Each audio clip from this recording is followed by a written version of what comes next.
From the library of the New York Stock Exchange at the corner of Wall and Broad Streets in New York City, you're inside the Ice House, our podcast from Intercontinental Exchange on markets, leadership, and vision in global business. The dream drivers that have made the NYSE an indispensable institution of global growth for over 225 years.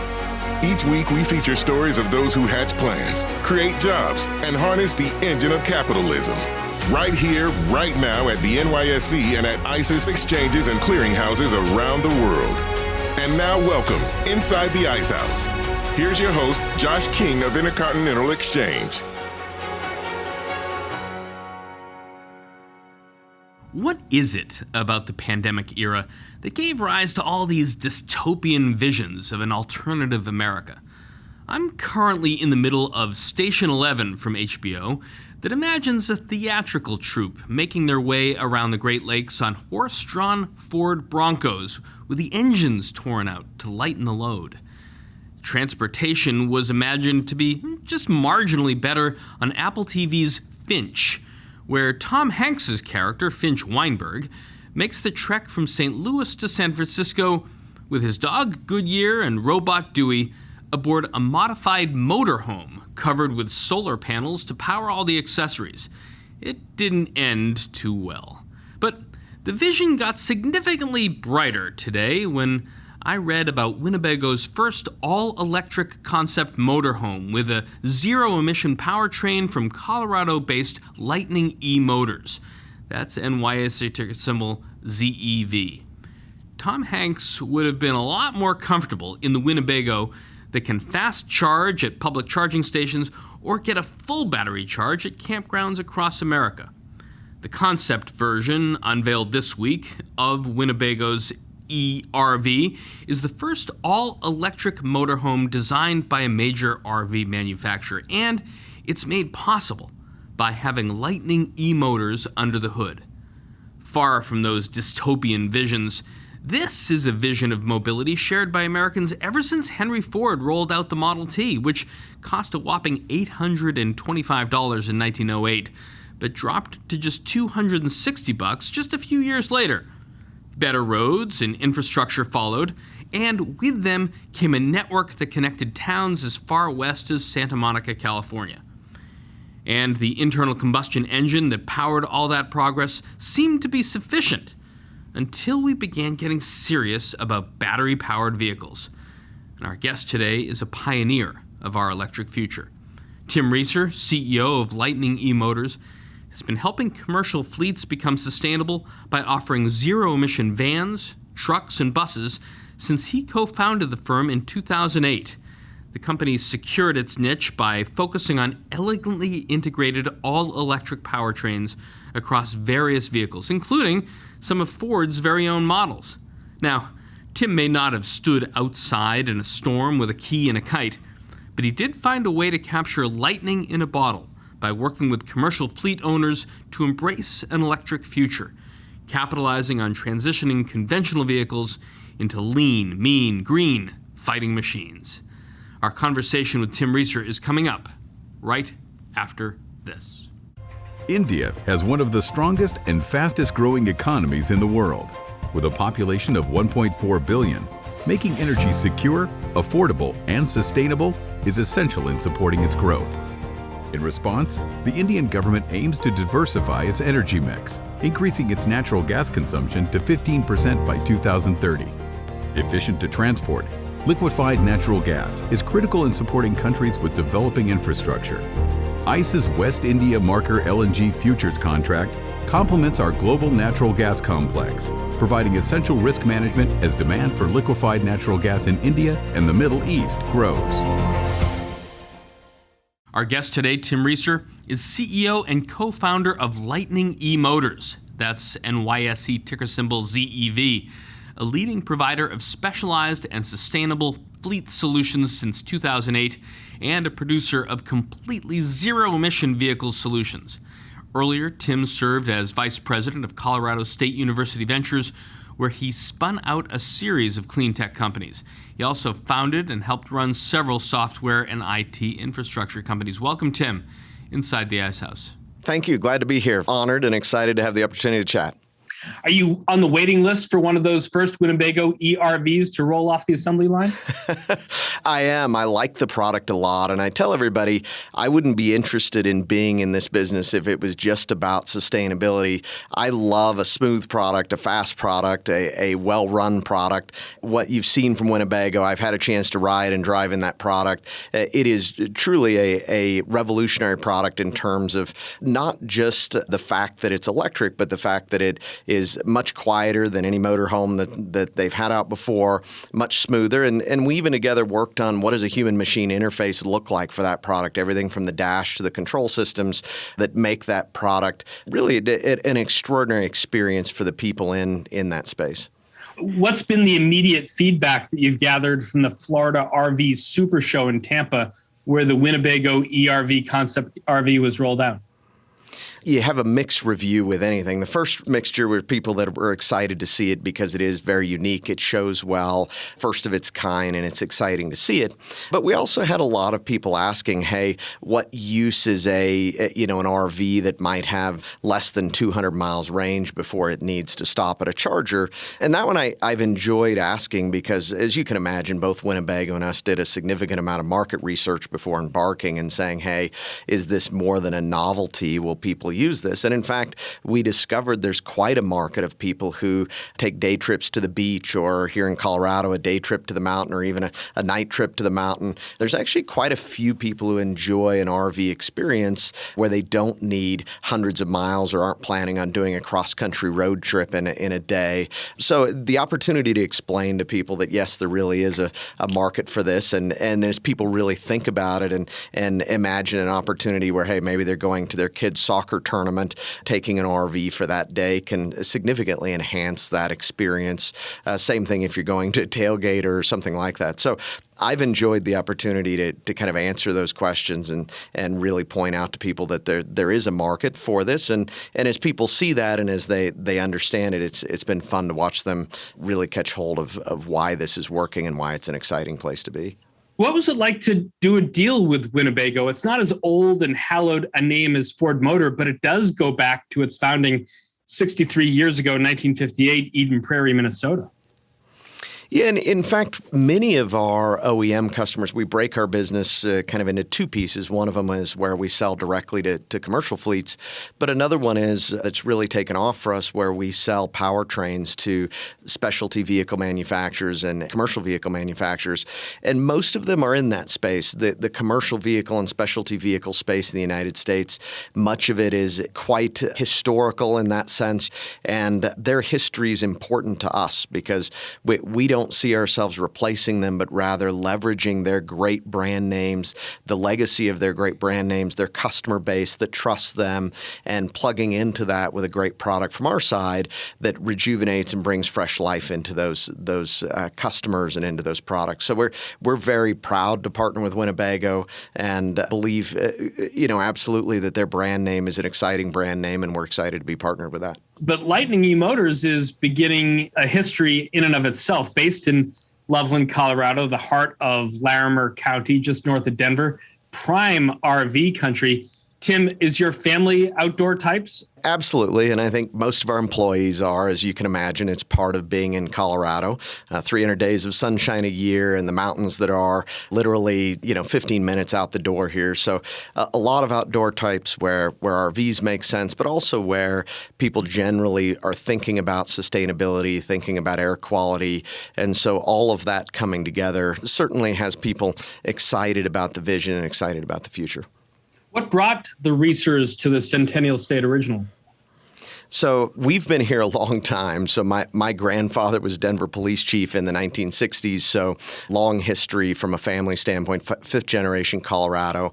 But many people ask me why build an electric vehicle factory and company in Colorado. There's a perception sometimes that, we're way out of the way. But as you point out, we're not. We're just a little north of Denver, but close to skiing. One of the great parts is we're very close to universities where, like Colorado State University and University of Colorado, Colorado, who produce people who come right out of their mechanical engineering schools with interest in or even having participated in the GM EcoCar program, for example. So we've got great talent in this area, and when we recruit folks, engineers and others, it's easy to get them to come to an area where you've got 300 days of sunshine a year, a great climate, and lots of outdoor activities to participate in. So we like being here beyond the fact that I have a lot of personal history here. It's turned out to be an extraordinary place to have a high-tech, software-focused company like Lightning. It seems clear now, Tim, that electric vehicles, EVs as we call them, are here to stay. I can tell that here in the city, in New York where I am, that the decibels of street noise has certainly declined.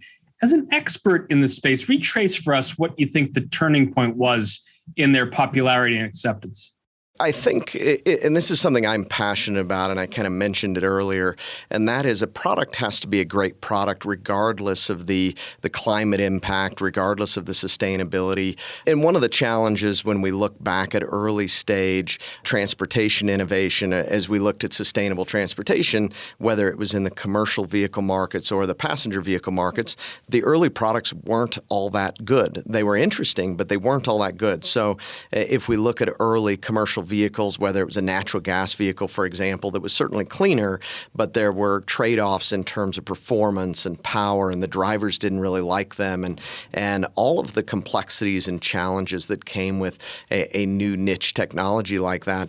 So as you started to see passenger transportation, whether we're talking about Tesla or Chevrolet with their Bolt product or Nissan with their Leaf product, as those products became better and better, and in fact, in many cases became better than their gasoline counterparts in terms of, as you point out, their sound quality, the impact both to the external people on the street as well as the person inside the car. Things like how good the human-machine interface was that Tesla really, set the mark on in terms of having a great way to communicate with the car for the drivers and the passengers, and or whether you think about the power and performance of these vehicles that certainly got to a point where in many cases it was better than a gasoline product, and we've continued to see those evolve.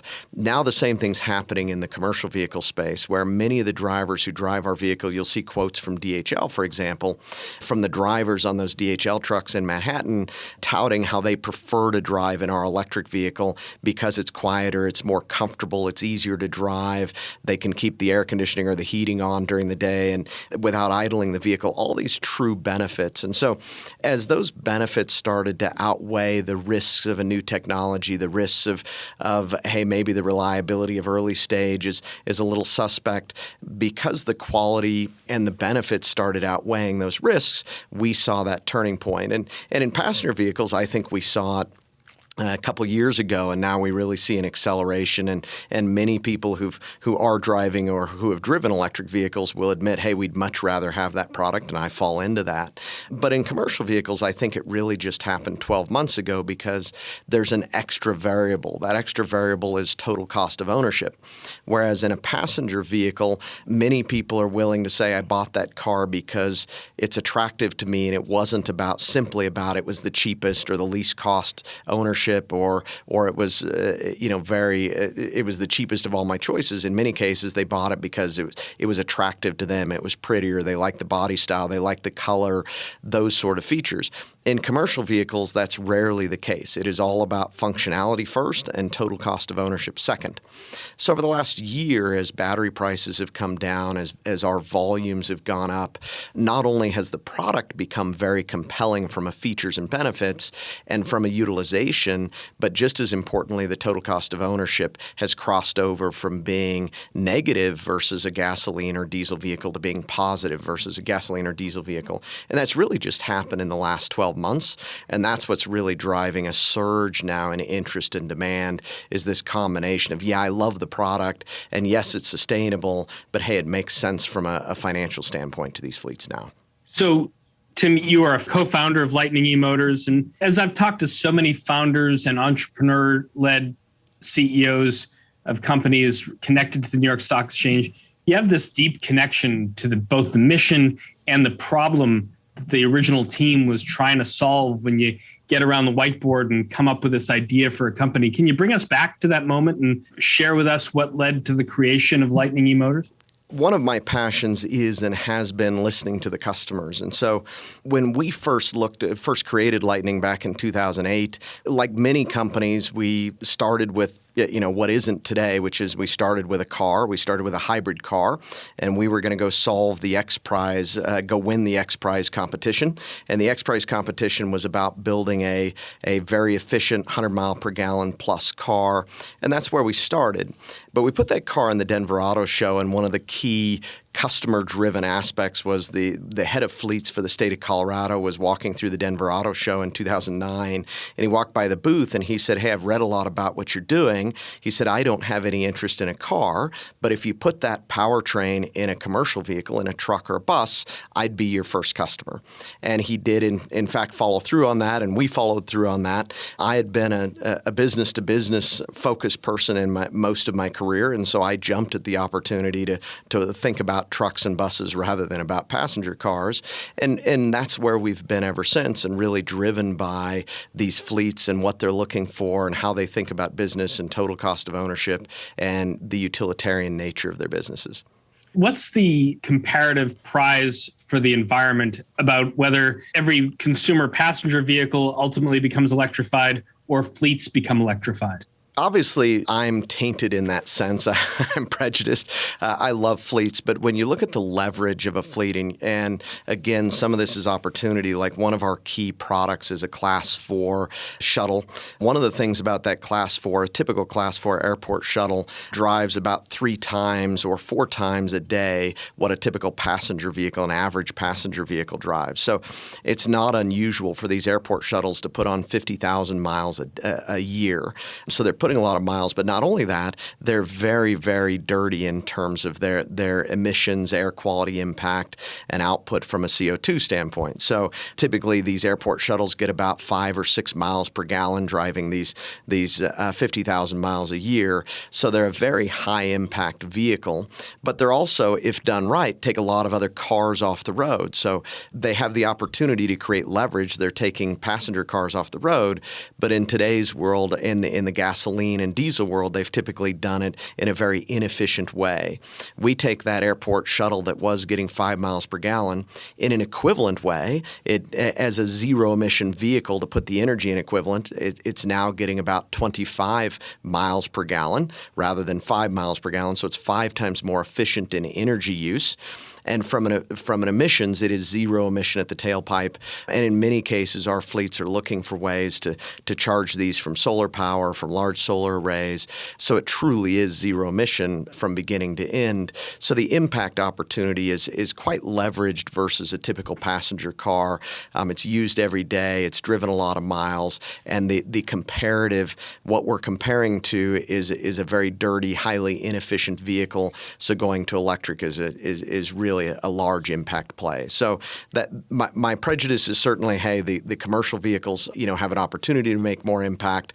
And certainly there's a lot of studies out and people look at it in different ways, but there's no question that the commercial vehicle is an important part of how we solve the CO2, the sustainability, certainly global warming solution, as well as air quality solutions in urban America.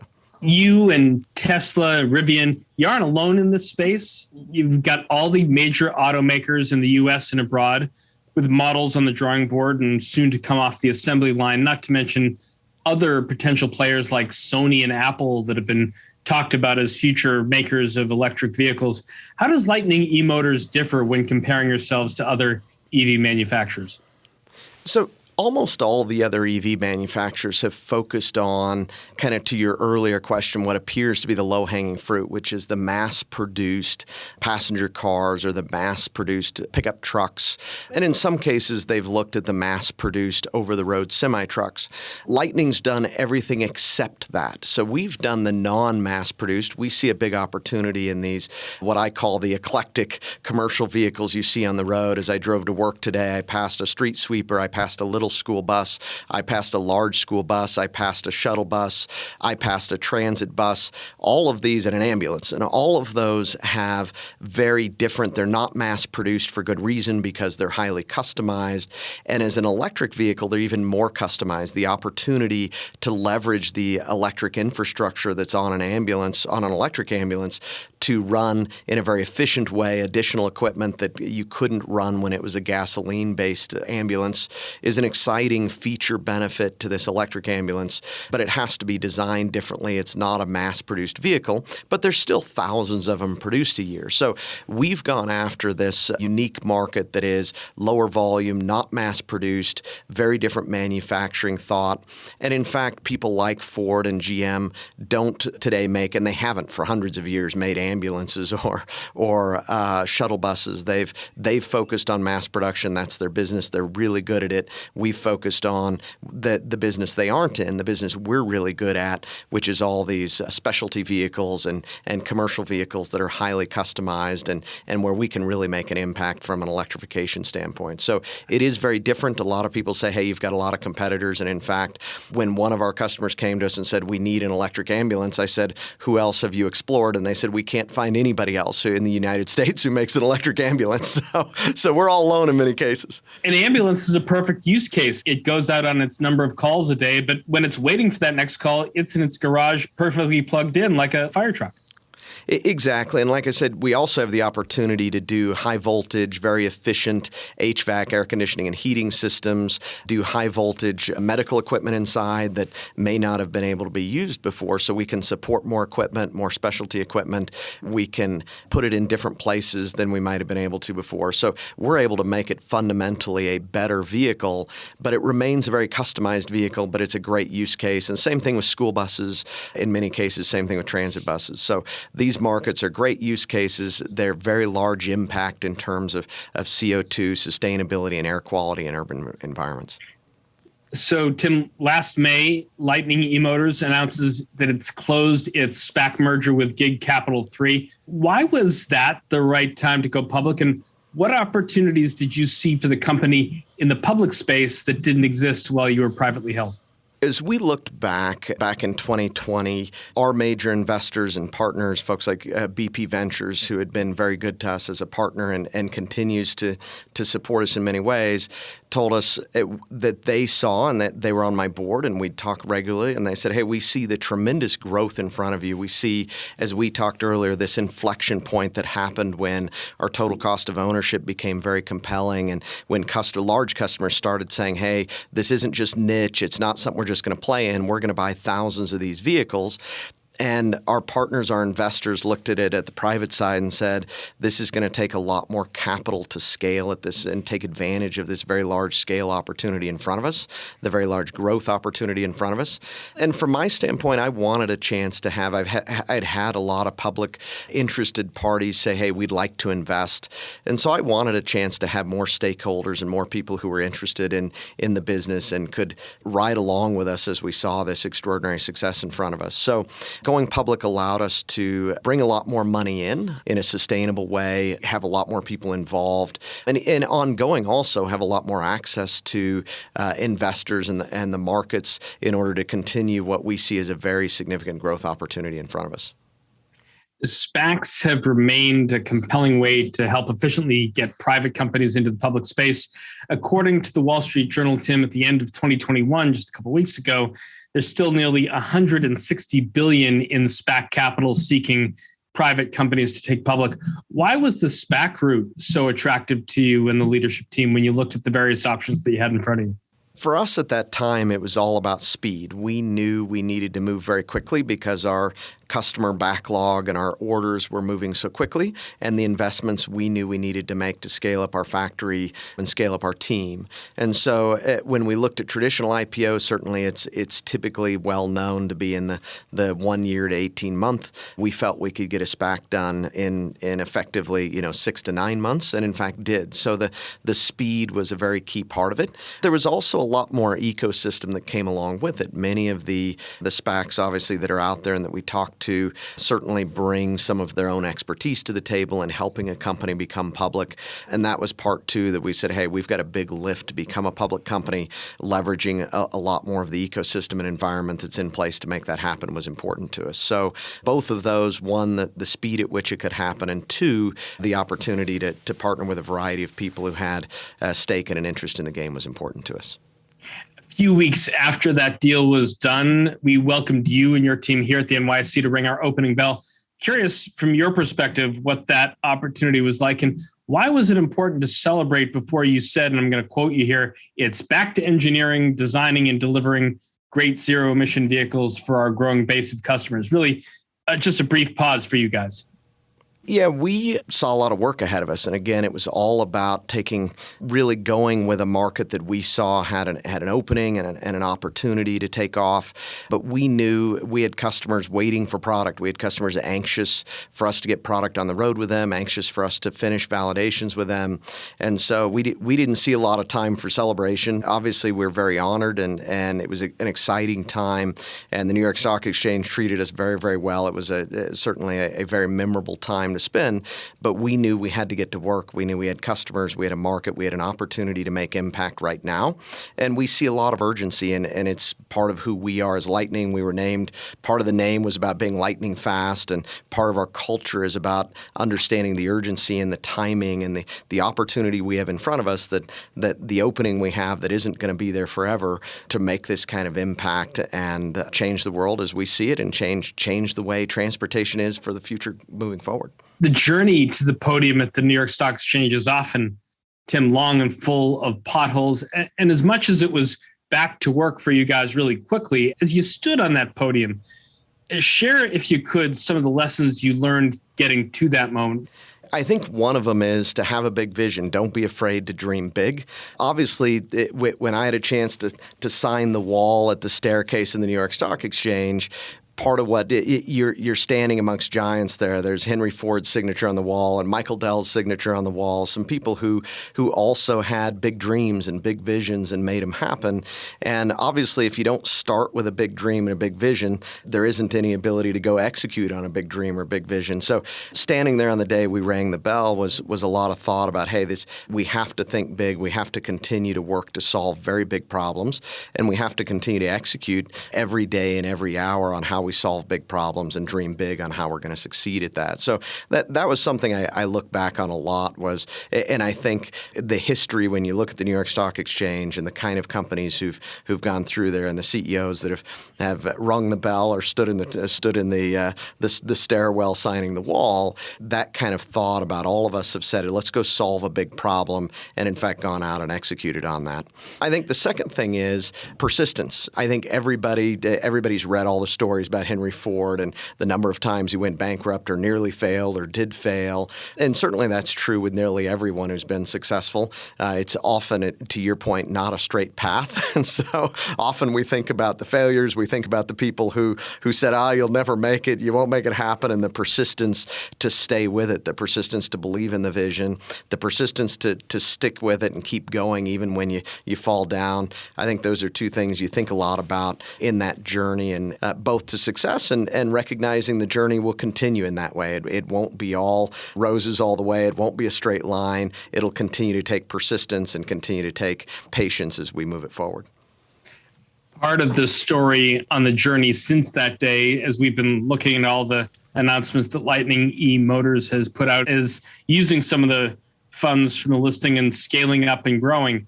And much of the news over the last several months is focused on some of the big hires you've made and expanding your resources to help meet the increasing demands that you're facing from your growing customer base. Tell us a little bit about the recent growth and the investments that you've been making over the last 6 to 12 months. It all starts with team, and I think everybody who's run companies or grown companies recognizes, as much as the external aspect is all about product and customers, the internal aspect is about building an extraordinary team. And certainly since going public, we've announced bringing on a chief manufacturing officer and a chief people officer and a chief revenue officer, and prior to going public had brought in a CFO.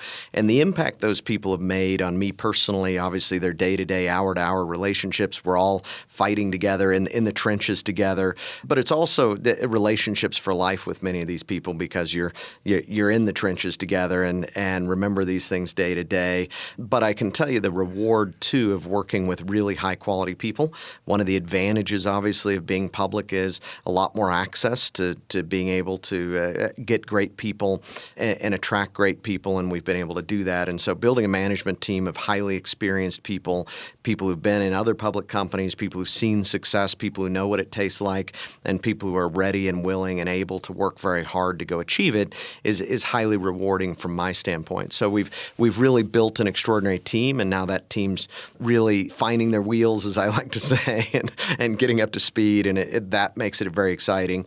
And the other part, of course, is finding some great customers and partners. So we've announced great partners like Forest River, a Berkshire Hathaway company, Collins School Bus, Winnebago, many of these great partners that also are run by certainly very, very capable, competent, visionary leaders who are out there really driving their businesses and what they're doing. And it's very rewarding to work with those types of people and that quality of people and people who share the vision in terms of what we're all trying to do in building a more sustainable world. Building great businesses, having great employees and a great environment for people to work in, and having those kind of shared visions, even with, in some cases, competitors and in many cases partners, has been very rewarding and a rewarding part of the building process today. Finding the wheels and finding the partners. We're going to get into both of those things after the break with Tim Reeser, CEO and co-founder of Lightning eMotors, when we dive deeper into some of the opportunities the company is pursuing, the partnerships it's established, and how it's navigating the supply chain. That's all coming up right after this. ICE is home to liquid global energy markets, including the broadest range of natural gas benchmarks from the US and Canada to Europe and Asia. Natural gas markets are globalizing, driven by new LNG dynamics. The relationship between Europe and Asia is taking center stage in natural gas price formation. In Europe, we provide access to the two leading benchmarks, NBP and TTF. In Asia, the Japan-Korea marker is the benchmark for pricing Northeast Asian markets. Focused on South and West Asia, ICE's West India marker LNG futures contract supports growing natural gas demand in India and the Middle East. Against the backdrop of the U.S. shale revolution, market participants have become refocused on regional, physical, and financial gas markets. In North America, we offer the most comprehensive collection of locations and liquidity in the physical and financial gas markets. ICE offers the most comprehensive complex of global natural gas benchmarks. These deep and diverse markets allow for transparent pricing across the globe. So welcome back. Before the break, Tim Reeser, the CEO and co-founder of Lightning eMotors, and I were discussing his career journey, the team he's built, and the company's first year as a public company. So we touched a little bit on this when we were talking about Winnebago and the idea that people might really want a day trip rather than go 3,000 miles from coast to coast. But, when considering an electric vehicle, consumers and businesses, despite that, they still tend to pay a lot of attention to range or the distance that a vehicle can travel on a single charge. Why is so much emphasis placed on range, and why do you think some of that focus might be misguided? So I think initially with a lot of vehicles, and this was true even, by the way, in the early days of gasoline, if we all put ourselves back to a Model T day where there wasn't a gasoline station on every corner, any of us who've watched some of the old historical shows, we can recognize and certainly extrapolate that range was a difficult problem even back then for gasoline and diesel vehicles in the early days. And then as things evolved into things like natural gas, natural gas was a range decrease. So people have always thought about range both in terms of their time, how often do you have to stop at a gas station, and also can you find a gas station, because ultimately it is very, very stressful to run out of gas. It's very stressful to run out of electricity, very stressful to be caught on the side of the road and not make it where you wanted. So we understand the stress, and that stress, like I said, has been going on for 100 years. So it's not a new stress.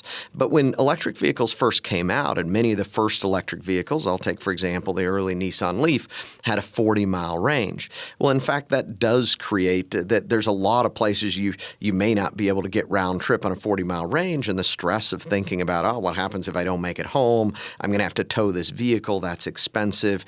Those are all things that do matter. So we certainly understand that stress, but important to understand in the context of a commercial vehicle, there's a lot less stress in terms of we know what the vehicle, in most cases, what the vehicle application is. For example, if you are a school bus, most school buses run the same route that's identified and allocated to that particular vehicle. It runs the same route every day. We know how many miles it drives. The school knows how many miles it drives. It very rarely takes significant detours. It doesn't have to go across state tomorrow. It very rarely is used for a different purpose. So in the commercial vehicle space, limited range is much more useful because in many cases we know what the range is. It shocks people to understand most last mile deliveries, whether you're talking about the major people we think about, the Amazons, the UPSs, the FedExes, most of those on average are less than 40 miles a day. And again, they don't need to on a weekend go see grandma 3 states away. They stay in their 40-mile radius 7 days a week. So in the commercial space, it is less of a concern. Obviously, RVs, that today's was a little bit of an interesting. It's not a school bus. It could be used for longer. But again, there are many people who know that they're just taking it to their tailgate party every weekend, or they're just taking it to the mountains every weekend to their favorite spot, or they're just taking it to the beach every weekend. So there are certainly applications where as you get into 100 miles or 200 miles range, it's more than sufficient and there isn't much range anxiety with it. But we can also obviously all think about cases where we want more and need more. And I think we'll continue to see different vehicles scoped differently. So we have options. For example, we do have a couple customers who say, hey, we need more range than the battery vehicle can do. And so we offer a hydrogen fuel cell option that does provide 200 to 300 mile range for those customers. And some of those customers already have hydrogen at each depot, and they need to go 200 miles between the depot, and they need to do it on a full payload, and that simply can't be done from a physics statement with a battery electric, and they need a fuel cell electric, and we provide that as an option in our portfolio to those customers. So there are solutions, but again, in the commercial vehicle world and the specialty vehicle world, it does tend to be a little more prescriptive and solvable than it is in a world where we're just trying to solve every last use case of where someone might want to take their car this week. Let's dive into the bus use case with a little more granularity. Last August, Lightning eMotors announced an $850 million multi-year deal with Forest River, which is one of those Berkshire Hathaway companies, NYSE ticker symbol BARK.A, if anyone doesn't know that. Leading manufacturer of recreational vehicles, pontoon boats, cargo trailers, and buses. And the deal was to deploy up to 7,500 zero-emission buses. Tell us a little bit about the background behind that deal, how you got yourself into it. Certainly. So we've been, even back to, I talked about our early days of making hybrids, we've always focused and worked on the bus space, partially because, as I mentioned earlier, the bus space has a use case where it's urban. It benefits a lot from regenerative braking. Most of the buses out there have very poor gasoline or diesel efficiency, so they're really an opportunity to make big improvements in these buses. So I've always particularly liked the space, but they are unique. They're complex. These buses are made, often there's multiple commercial people involved. So for example, with Forest River, when they make a bus, they also have partners who provide the seats and other partners who do custom interiors and other partners who build other special use cases. So some of these buses that Forest River sells, some of them might go to an airport shuttle or a hotel shuttle. Others of them go to transit agencies. Last I heard, I think more than half of the shuttle buses they sell go to transit agencies, and people see those when you see the dial-a-ride, the smaller dial-a-ride buses that your local municipality might provide, or access-a-ride for the people who need handicapped access or wheelchair access. So those are all the kind of vehicles that Forest River provides. A lot of varieties of them. They have lots of different sizes and shapes and different options around air conditioning systems and heating systems, because some of them, as you can imagine, might be going into San Diego and some of them are going into Minneapolis or New York City. Lots of different wheelchair, handicap accessibility options for these kinds of vehicles. So when they came to us and said, hey, you guys have known these vehicles for a long time, you've worked on them for the last 10 years, we're looking for somebody who can scale with us, because they believed the market was going to be largely electric and really prefer electric in the very near term. They were looking for a company who already had manufactured electric shuttle buses, already understood the market, already had happy customers with vehicles on the road. and somebody who could scale, already had a factory in place and could scale very fast because they make 10,000 shuttle buses a year. So they are the Goliath in the space, and they needed to partner with somebody who could scale at their pace. And that put us in a great position. They obviously spent time here at our factory. We spent time at their factory getting to know each other, getting to know each other's capabilities.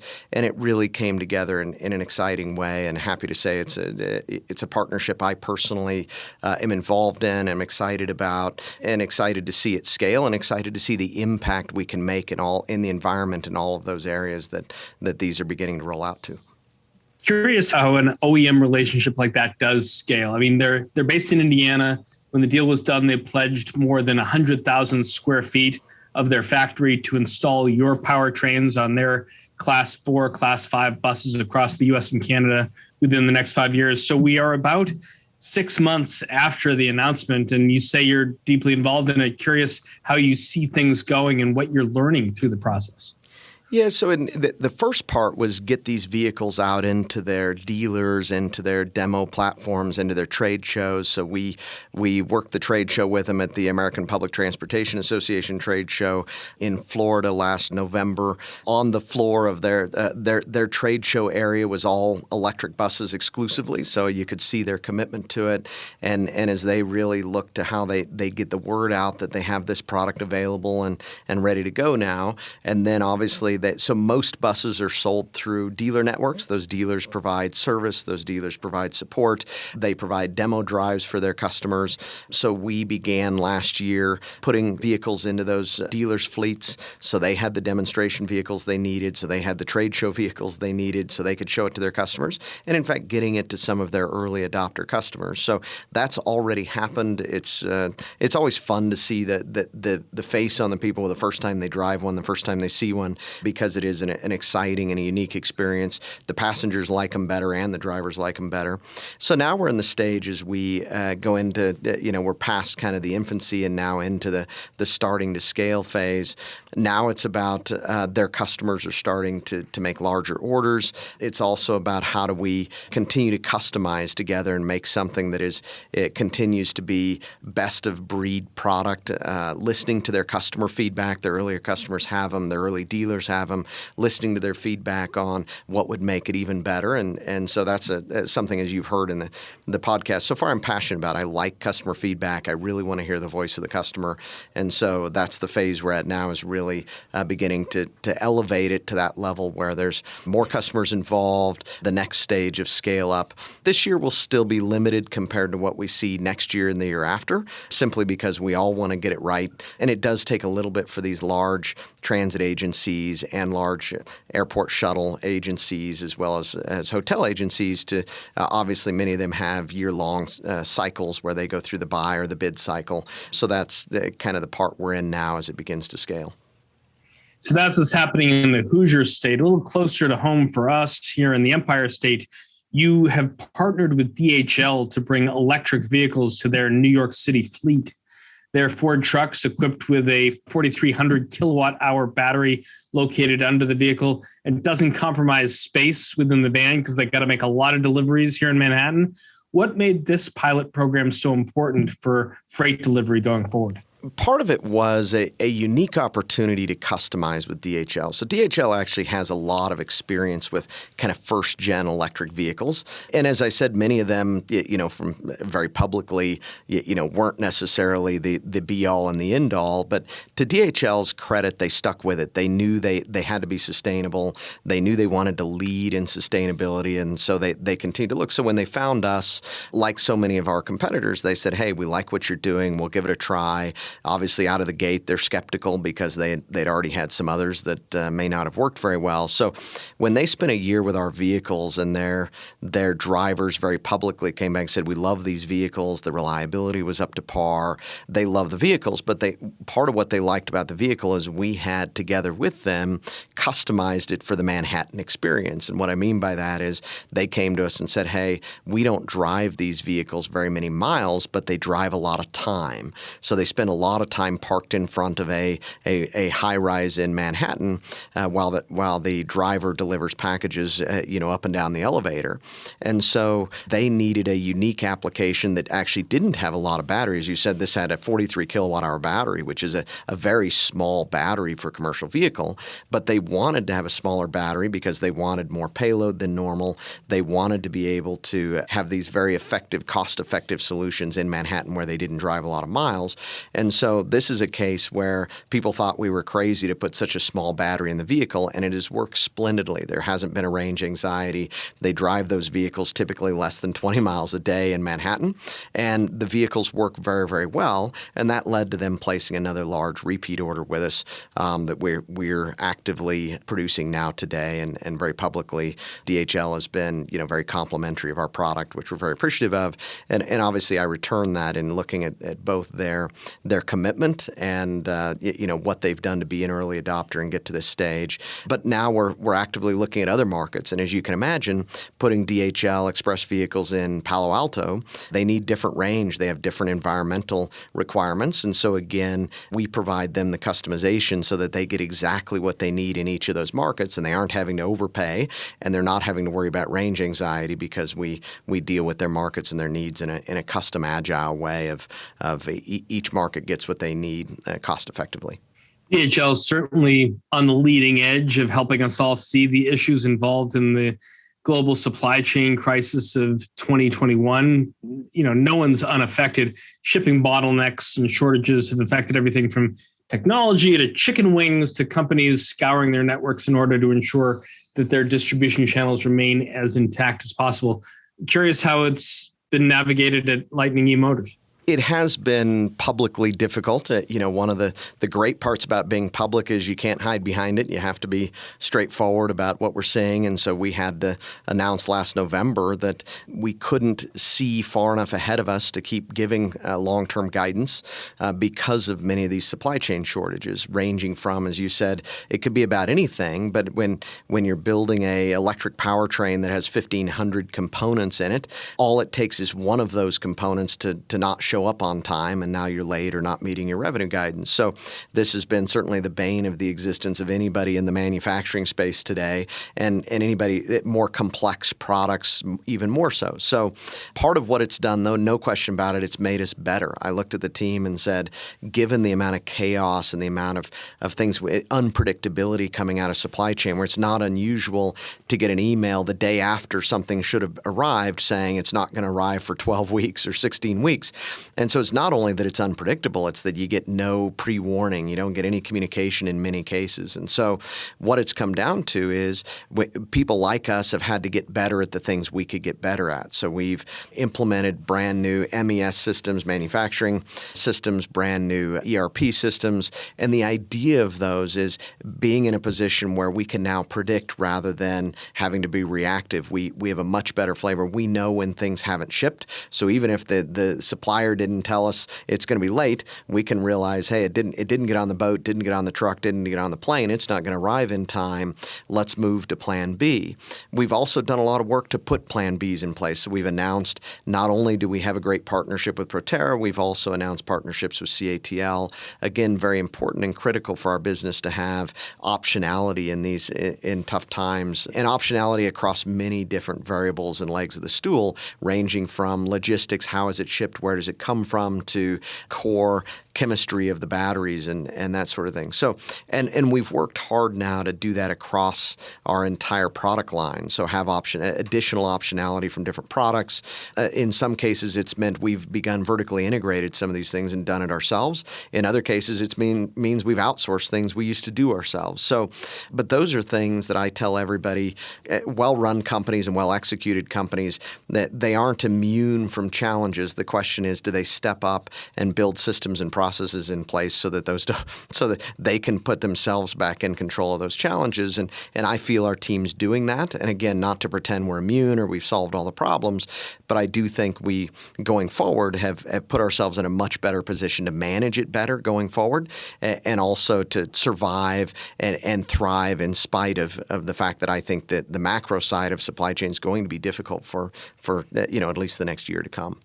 You raised that in the context of disclosing it as part of being a public company, that these are the things that grown-up companies do and have got to do. And, the concerns and practices of being a public company's CEO continue to evolve, Tim, and the expectations of your institutional investors, your shareholders, other stakeholders, dynamic, continuing to change. Boards of directors needing to be prepped to navigate various situations and govern appropriately. How does Lightning eMotors approach corporate governance and the issues involved? What we've wanted to do is to allow our investors insight into us as a company, how we operate, so that they can understand what we're doing and understand it, in a very even way across all of our investors. And we're committed to that. But certainly, there, as you point out, the rules change regularly. There's been a lot of new, Reg FD coming down, and even some of the things we talk about, like revenue recognition and the 606 rules around how revenue is recognized, and making sure we're on top of it, making sure our team's on top of it. So a lot of that is about having great people who are committed to the truth, committed to a sustainable company. And the second part is recognizing that we're in this for the long haul. We will be successful long term, but what it means is, many of our investors are in it for the long haul. We've got to create an environment where us and our investors will be successful for the long term. And that's about creating an environment of honesty and truth around what has to happen, and fairness around the whole thing. And then also being very much up to speed and up to date on what the regulations are, what the trends are, what we need to be doing. I read every single one of our competitors and industries' guidance. I read all of their reports as they come out, and really work to stay up on how all of us are communicating to investors in the market what we're doing. Recognizing today, last I looked, I think we have a little over 50,000 retail investors, and I have a passion for wanting them to feel they know what's going on and they're treated fairly, and some of those even come by for tours and get a chance to see the factory. So I have a personal passion around keeping that group engaged and keeping all the investors engaged and interested, and something I enjoy doing and will continue to do. In it for the long haul, even if the Winnebago ERV so far will have a somewhat limited range until we can upgrade those batteries. Tim, I understand as we wrap up that you and your team are re-entering the world of podcasts after a hiatus. Where can our listeners find you after they hear our conversation today? So if users go to the news section of our website, they can get directly linked to our communications and podcasts. And it's also distributed in where people would typically find their podcasts, Spotify, iTunes, Google, and others. What kind of stuff is on the Lightning eMotors podcast? So one of the things I'm passionate about is helping people understand the opportunities in commercial vehicles, how they're different, what they're used for, what electrification of commercial vehicles looks like, as well as helping our commercial vehicle customers and prospective customers understand what we might be doing. Because one of the complexities with commercial vehicles is it's not just a transportation. It often has a duty. It often has a vocation it's supposed to do. Some great examples, a trash truck or a tow truck, in addition to some of the things we've talked about. And so the podcasts often address those kind of specific, what duties are we doing, new products we're offering, how should people look at range, and many of the questions you asked today, like, how important is range and range anxiety, and where's charging going and energy, and what's going to happen in terms of impact as you look at energy. Many people like to say, hey, an electric vehicle charging off the grid is just a coal burner. And so talking about what efficiency means and how we're helping people get energy from other sources to charge their vehicles. So a multitude of subjects. We tend to be fairly direct and straightforward in both competition and what other people are doing in the markets and in the space, and often have guests both from customers and from prospective partners on the podcast as well. It's been a great conversation. I'm sure there's a million rocks we could continue to uncover. I can't wait to maybe pick up a Winnebago ERV and take a ride and have a further conversation. Would love to do it. Thank you, Josh. Appreciate the time and the great questions today. Would love to be back on anytime you find it interesting, whether short or long. So keep in touch. That's our conversation for this week. Our guest was Tim Reeser, co-founder and CEO of Lightning eMotors. If you like what you heard, please rate us on iTunes so other folks know where to find us. And if you've got a comment or a question you'd like one of our experts to tackle on a future show, email us at icehouse@ice.com or tweet at us at Information Icehouse contained in Podcast. this Our podcast show was is obtained in produced by part from Stefan publicly Creel available with sources and production not assistance independently from Pete verified. Ash, Neither Ken ICE Abel, nor and its Ian Wolf. affiliates make any I'm Josh King, your representations or host, warranties, signing express off or from implied the as to library the of the New accuracy or York Stock completeness Exchange. of the information Thanks for and do listening. not sponsor, See you on the approve, next or episode. endorse any of the content herein, all of which is presented solely for informational and educational purposes. Nothing herein constitutes an offer to sell, a solicitation of an offer to buy any security, or a recommendation of any security or trading practice. Some portions of the preceding conversation may have been edited for the purpose of length or clarity.